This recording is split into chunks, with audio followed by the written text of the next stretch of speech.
স্ত্রী নামুনাসিব কাজ করলে তাকে যে তালাক দেওয়া যায়, তালাক দিতে হয়, এটা তো আমার নবীজির জীবনে আছে, বুখারীতে স্পষ্ট আছে।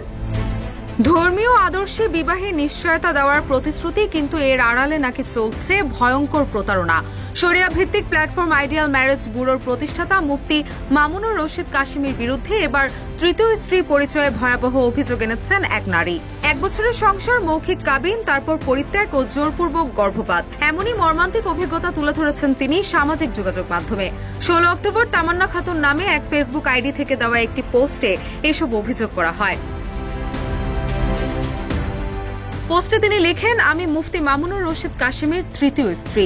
গত 1 বছর যাবৎ তার সঙ্গে আমার মৌখিক বিবাহের মাধ্যমে সংসার করছি 10,000 টাকা কাবিন দিয়ে।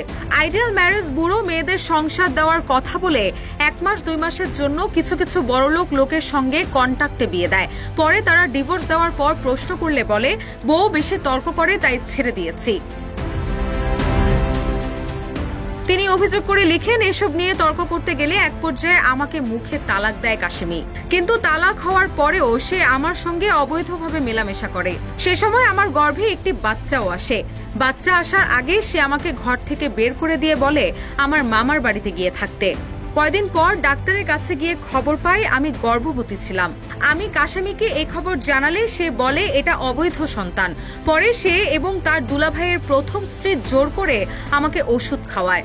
শুধু তাই নয়, বাচ্চা নষ্ট হওয়ার 3 দিন পর সে কুষ্টিয়াতে যেয়ে একটি 13 বছরের মেয়েকে বিয়ে করে। পরে 14 অক্টোবর আমি তার বিরুদ্ধে একটি মামলা দায়ের করি। ওয়ালটন এখন দেশের সীমানা পেরিয়ে পৌঁছে গিয়েছে 50টিরও বেশি দেশে। ওয়ালটন, ঘরে ঘরে, বিশ্বজুড়ে। সবশেষে পোস্টে তিনি লেখেন, আগে এই আইডি থেকে আইডিয়াল ম্যারেজ ব্যুরোকে প্রশংসা করলেও এখন মনে হচ্ছে পৃথিবীর সবচেয়ে নিকৃষ্ট কাজে জড়িয়েছিলাম।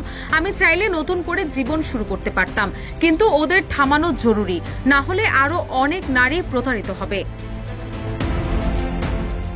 এদিকে তৃতীয় স্ত্রীর দাবি করা এসব অভিযোগ সরাসরি অস্বীকার করে এক ফেসবুক পোস্টে কাশিমি লেখেন, আমার যে সাবেক স্ত্রী ফেসবুকে পোস্ট করেছে সে প্রথমে নোংরা জগতের নারী ছিল, তবে সে কথা দিয়েছিল আর কোনোদিন নোংরামি করবে না। কিন্তু বিয়ের পরেও সে টিকটক, ইনস্টাগ্রামে অর্ধ উলঙ্গ ছবি আপলোড করত, অনেক বাজে বাজে ছেলের সাথে পরকীয়া করত। বারবার মোবাইল কেড়ে নিয়েছি, তার মা ও নানির অনুরোধে ফিরিয়ে নিয়েছি, কিন্তু আমি তাকে শুধরাতে পারিনি। এই সবকিছুর জন্য তাকে 7 মাস ধরে 3 বার সুযোগ দিয়ে 3 তালাক দিয়েছি। সে বারবার বলে আমাকে হিল্লা করে নিন, কিন্তু আমি রাজি হইনি।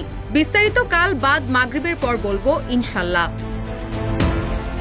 রুশা সুর, নিউজ ডেস্ক, ইত্তেফাক।